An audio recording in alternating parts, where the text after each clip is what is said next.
So today I'm joined by Thomas Shaw-Dunn. So Thomas is the CEO of Retainagroup, who provide a tailored and unique security system to mark and protect vehicles and also other valuable assets. So welcome, Thomas. Thank you, Simon. Thank you. Great to have you on here today. Thanks. So Thomas, tell us a bit more about the Retainagroup. So Retainagroup was founded in 1982 by, on the back of, we were founded in 1982 by our current owner. It's been family owned all along, and it was on the back of an invention of a glass etching fluid. Now, the glass etching fluid is the same one we still use today, and it will etch to 0.2 of a millimeter into glass, but it won't harm any other substance. So if you spill it on your skin or on your clothing or on the paintwork of a vehicle, it does no damage whatsoever. So it gets you away from all heap of health and safety cost legislation and all sorts. Then using that basis, we started with VIN etching on vehicle windows.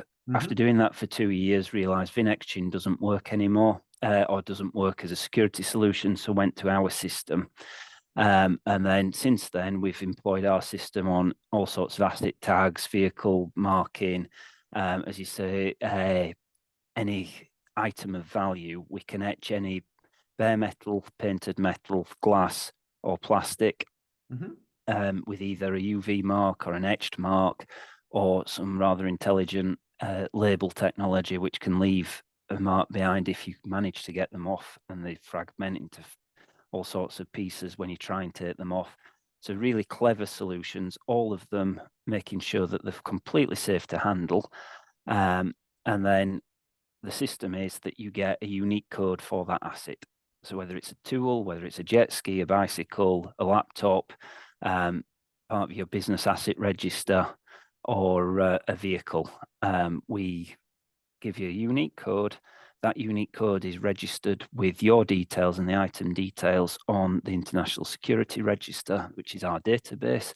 That database links directly into the police national computer in the UK, and the same in the federal computer in the US, and similar in Sweden and across the world. We operate like that, so that if you suffer a theft, then we immediately see the police report.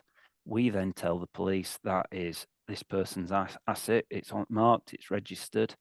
We can join the dots so that if it gets recovered, then not only do you get your item back, but the police get successful prosecution. We provide the witness statement to make sure that you get the actual prosecution behind that. Over the last 42 years, we have got 100% guilty verdict. Wow.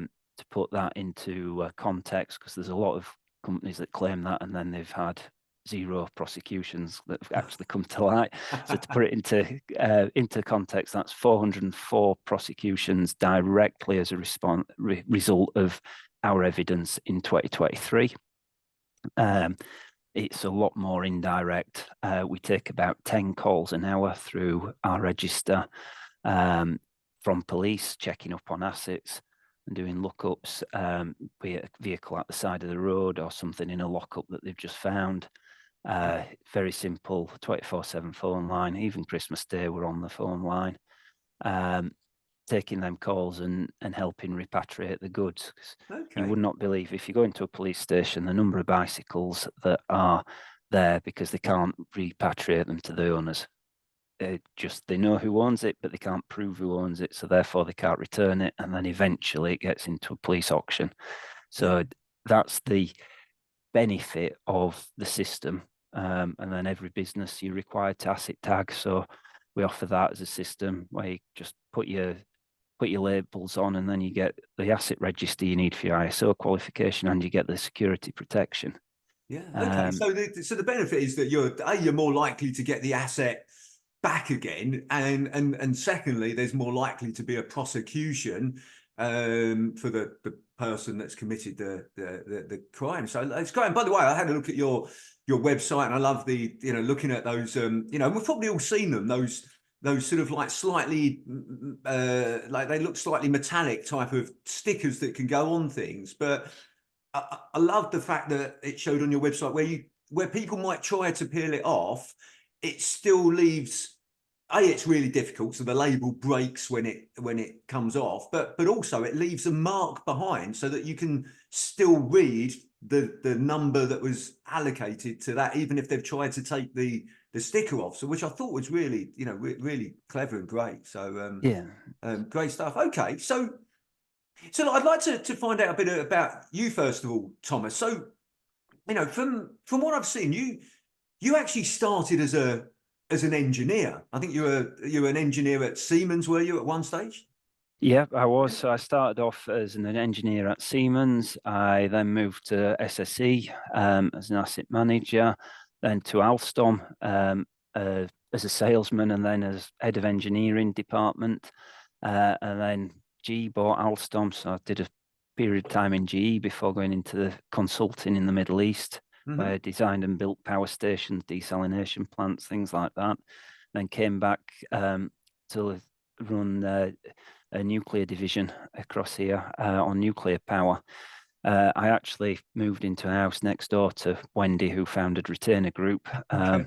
Met her in the pub, and then she invited me up to see what she did. And after 12 months of bit of toing and froing, we came to an agreement where I've come on board to run a business for us. So yeah, right. And I'll pick up on that part in a second because I'm interested in the whys and wherefores in terms of your role at Retainagroup. But the first thing I'd like to focus on here is that you mentioned a number of different roles there, not just for different businesses, but engineer, salesperson. You're now and then sort of being a general manager and a leader, and now you're a CEO at Retainagroup.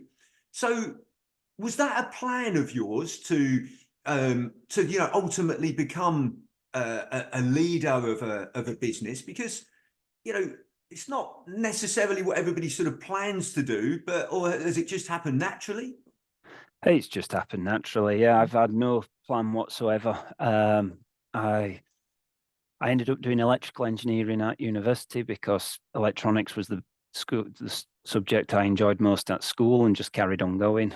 And then, yeah, opportunities have come along, and I've just not said no. And it's if there's a good opportunity, then take it. Be prepared to move around with it and see what happens. And yeah, it's just no plan about it at all. I think that I've only applied for 2 of the jobs that I've had formally, I think, and the rest has been done through meeting people generally in a pub.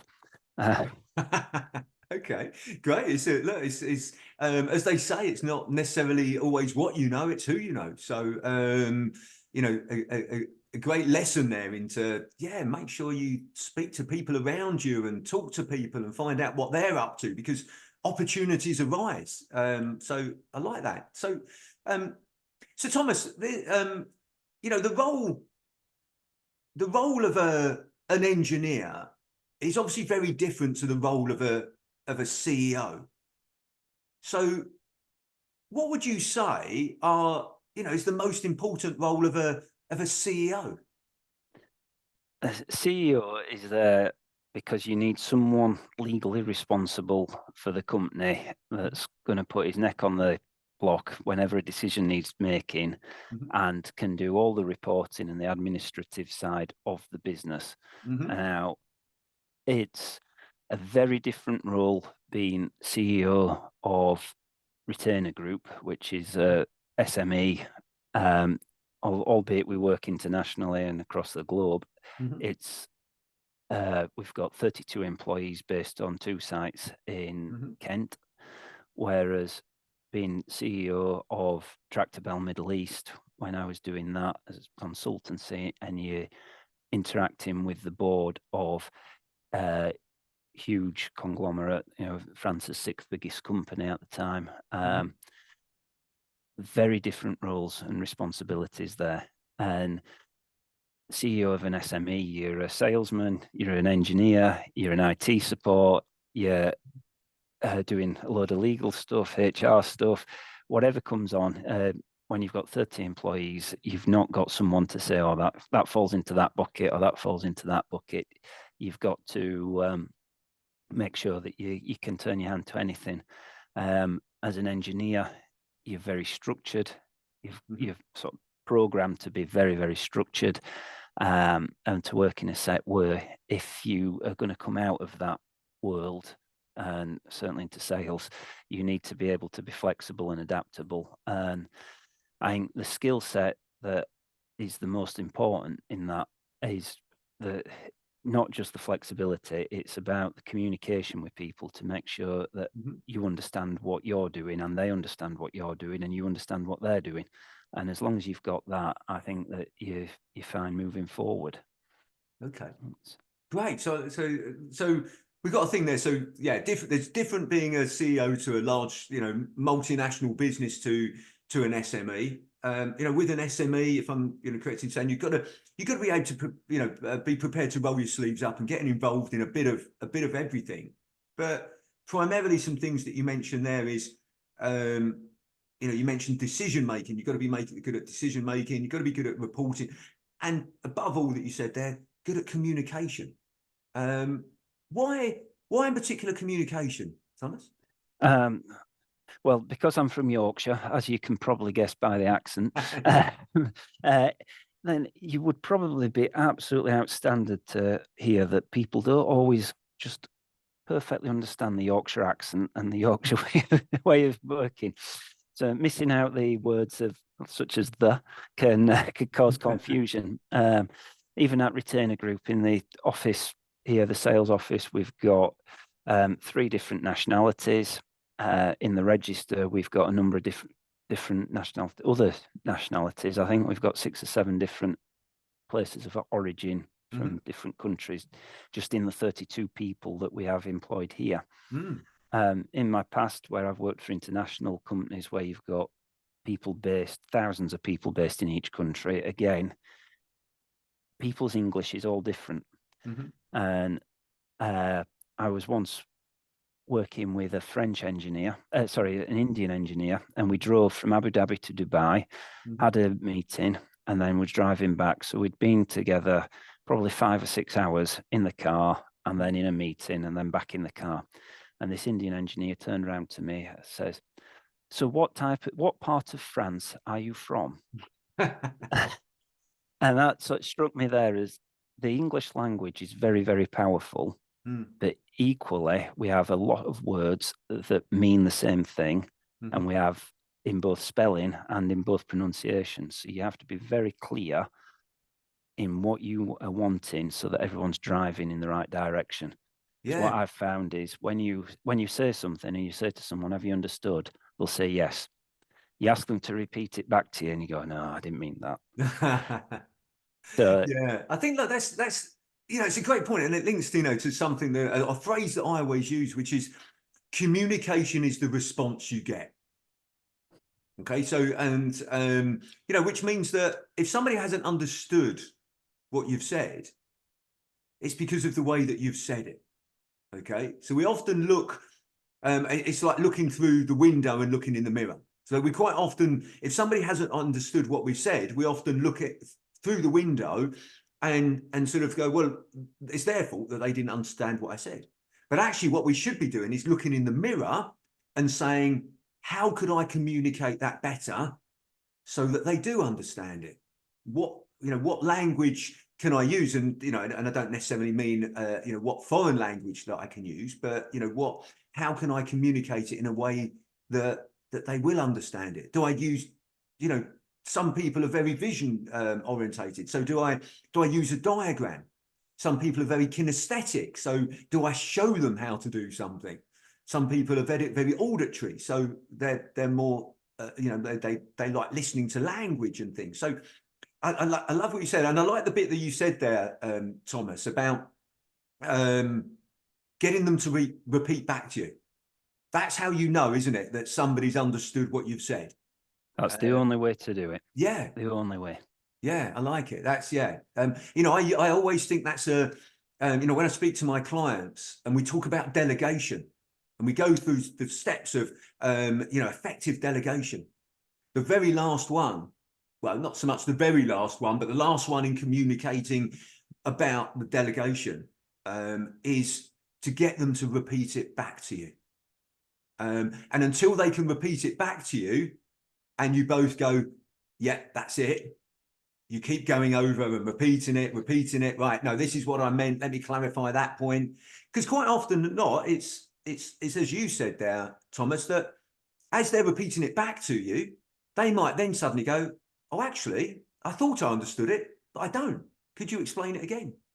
So a great part of the process. And I think that's something, great bit of advice for everyone that you've shared there.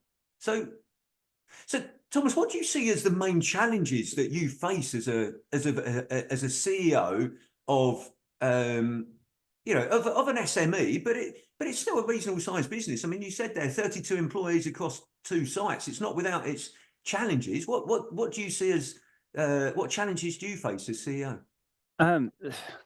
The biggest challenge is always securing the next order and keeping it going. So we've got 22 million vehicles on the register, 30 million assets, couple of million bicycles. That's the size of the database.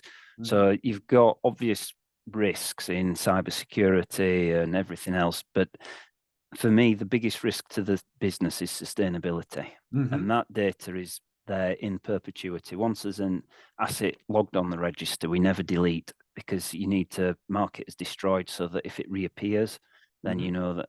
Certainly, I mean, less important with something like a laptop. If you destroy your laptop and mark it destroyed, it's gone. If you destroy a vehicle and mark it destroyed, then if that vehicle then reappears on the road and you see it, then someone's ringed the VIN number off it and ringed it back into circulation. So there's been a car theft at some point in that cycle. So it sits on there in perpetuity. There's a cost to that. There's a cost to the staff. There's a cost to the factory that makes all the fluids, labels, and adhesives for us. So you've always got to have that next order. Now we're very lucky in Retainagroup in that we've got base orders with some very good clients, some big vehicle manufacturers that just do etching and really support the system. But aside from that, you've got to look at how we grow, how we develop, and how we keep the business on an upward trajectory. Okay, great. So that's one of the main challenges, that sustainable growth. Because and again, as I say to my clients, we can't stand still. If you stand still, then you're effectively you're going backwards, because everything around you is moving forward. So actually, even to just stand still, you've still got to be moving forward. So sustainable growth.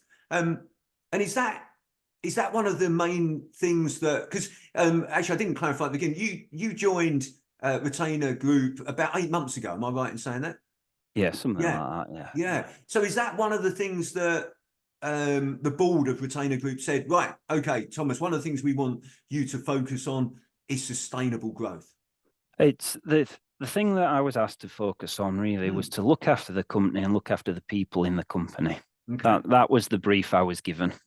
So by default, that means you've got to do sustainable growth, because as you say, it's cost of living goes up, minimum wage jumps up, you've got to grow to cover that cost. Database expands, you've got to grow to cover that cost. So you have to have that slow, sustainable growth. What I wouldn't want was sort of to put on £2 million in 1 year. Bearing in mind selling little labels, you've got to sell a lot for £2 million. But you won't want to throw that on and double the size of the company in 12 months. Whereas some of us would think, oh, brilliant, 100% growth in a year, that's absolutely awesome. If you do it there, then you're not set up for it. You're going to set yourself up for fail. So it's about maintaining the quality and the integrity of the product and the system, looking after the clients and making sure that what we sell is correct, but mainly prioritizing the company and the people that work for us. And that's been the heart of how Wendy's built the company over the last 42 years. Like it. Okay, so there's a couple of things I picked up from that, Thomas. So first of all, what you sort of said there is, and quite often you're absolutely right. The focus is on growth. Let's double the size of this business or whatever it may be. But unless you've got a platform to grow from, So, you know, the systems and processes and everything that you need to grow, it's best not to grow. Get the platform, the structure, everything in place before you start to grow. So I like that. Don't just grow for growth's sake. But let's look at that bit that you mentioned about look after the company and the people within the company. So you mentioned that that's been Wendy's sort of philosophy. Why is that important? Why do you see it as important? People are important, and there's no one will ever measure success in the same way that you as an individual measure success. Great, yeah. So, you know, some people it's about having a Ferrari, some people it's about having a huge house, some people it's about being able to make a difference on the climate or impacting that region or public sector, public way of life, whatever it be. Everyone's version of success is very tailored. And I think my version of success is managing to spend enough time with my little baby and my family, as much time as I possibly can with them.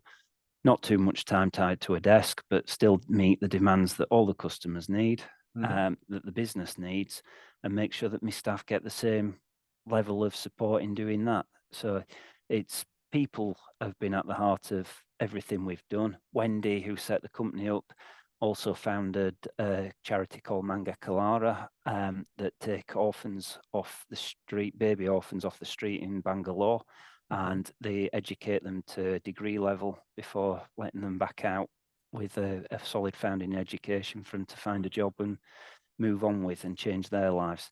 Fantastic. And companies always had a lot of to do with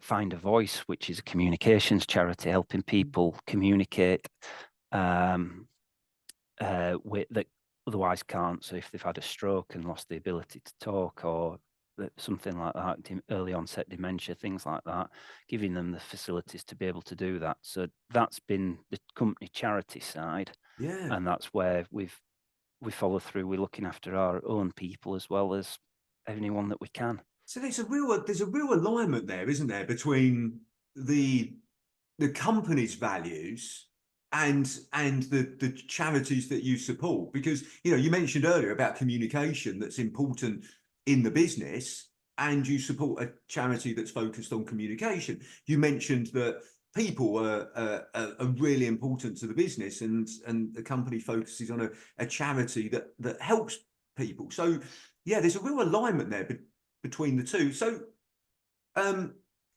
if you could, how would you summarize what it is that you believe is necessary to focus on your people? Because you've got 32 people across 2 different sites. You know, that can be quite a challenge to manage and lead that amount of people. How would you sort of summarize what it is that you do or your company does to do that? Well, it's knowing them. So out of them 32 people, I've been here 8 months. We took on a graduate this 1st of January this year. So she's been here, 3 months now. Aside from us two, the average length of service is 27 years. So we're obviously getting something right in how we're training, developing and retaining them people. There's people, our technical manager has been here since he left school, as has his factory manager. And in looking after the people, in actually knowing them, knowing their families, understanding what they need from us, then that's how we retain the staff and how we make sure we're doing right by them. Okay, so a big focus there on employee retention, making sure that they're getting what they need, so they want to carry on working for you and adding value to the business. That then, and I guess through that then has the positive and knock-on effect, which, as you sort of said before, that actually it's that underpins the sustainability of the company, because the company's to support your employees. The company needs to be sustainable and continue to grow and those sort of things. So actually, it's sort of everything underpins everything else. Yeah, that's it. And well, would you like to meet this Chief Morale Officer? Come here. Come on. There we go. So, okay. Marina, good girl. running Very around good. the office. Yeah. So yeah, it's little things like that make people a bit happier at work, and it's as you say, as you get to know them, you get to know what you need to do to support, because it's not all financial. It's the finances help. We have traditionally always paid above minimum wage, even for the production line staff, Mm. but there's only so much that money can do, and there's only so much money an SME can give out. So you've got to look other ways of how you help the teams. Yeah, look, there's I can't remember what they are off the top of my head, but there's been a lot of research on this. And what the research sort of summarizes, that as long as you pay, or as long as a company pays a market salary, okay, then people won't generally look around for another job or move to another job with more pay, as long as you're satisfying their other needs, which are things like enjoying the job that they do, interest in work, the ability to learn new things and to move on in their career if they want to do that, flexibility.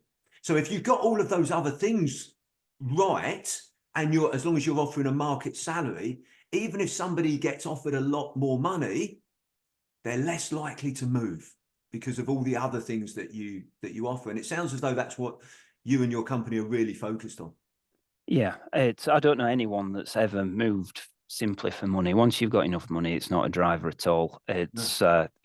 We think we come to work for money, but actually spending a lot more than half your life here, you need to enjoy it and get a lot more out of it.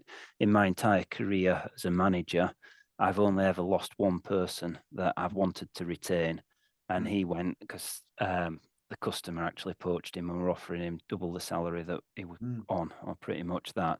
And he actually sat with me and apologized that he was putting his notes in and says, I know I'm making the wrong decision. It's very short term. And I know that with you, I'd be earning a lot more than this in 5 years, but I can't wait 5 years. I've got outside pressures that mean I need to take it now. And I know it's the wrong decision. And you're thinking, well, that's the only person that's ever left one of my teams that I've wanted to retain. Right. What a great So track record to be able yeah. to say. So, look, there's one question that I like to ask everybody that I speak to on these sessions, and that is, what's the best advice that you would give an 18-year-old you? I've got to be careful of my language here. If I wouldn't speak to an 18-year-old me. I think it's listen to people that have got the experience, slow down. Moving too fast isn't always a good thing. I think when I first started Siemens, I want to be running the whole Siemens by week 4. I think I thought I could do it. And you get hooked up in a lot, especially when you join big organizations that have got people that have been there a long time. So engineers that generally get a job for life. And even now, an engineer starts a job, and then the type of person that an engineer is, generally, you don't like too much personal interaction. So you're not going to move a lot of jobs. You get into the 50s, late 50s, and they become very bitter and grumpy people. And I've seen a lot of them in my career sat at the desk, miserable that they're there.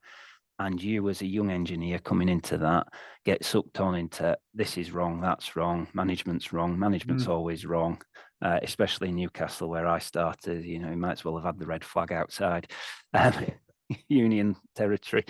But you then, well, if it's all wrong, the type of person that I am, I want to fix it. So if that's all wrong and I'm convinced that management are wrong, I can do a better job. And that's how I got to be the youngest head of in Alstom at that level, which was sort of just, I think, probably called directors now with title inflation. But yeah, I think that's where I got sucked along into my career. And then I get into a job at very near the top of a huge company. You're getting a lot of money, and you suddenly realise that actually in the last 3 months I've spent 3 nights in the same bed as my wife. This is not what I want from life. But having said that, it has funded quite a good life. So I'd just try and slow myself down a little bit, looking backwards. I like that. Some good advice there. So slow down. I think, that I picked up from there. Learn from people around you. And that could be learning how not to do things. Okay, so it might be looking around you and saying, well, actually, the way that person does that, isn't my way of doing it thing. I think there's a bit different or better ways of doing that. But learn from people around you and learn from the people that have got that experience. And then I like the other thing that you sort of said there is that actually think about what you want out of life. Yeah, is it all about money, or what else is important to you? Family, friends, all of those sort of things as well, and get the right balance, because it picks up something that you said earlier, Thomas, that everybody's definition of success is different. Yeah. So how I would define success for me would be different in terms of how you would define success for you. And we, because we quite often look at pop stars and movie stars and think they've been successful. They might have been successful in their career, but have they been successful? They quite often say that they're not happy in their life, or whatever it may be. So is that truly success? So I like what you sort of said earlier as well, is actually have your own definition of success. What does success mean for you personally, and aim to achieve that, what it is for you. So thank you for sharing that, Thomas. And look, I really appreciate you taking the time to speak with me today and sharing more about, Retainagroup and also your journey as well. So thanks very much. Oh, thank you, Simon. Good.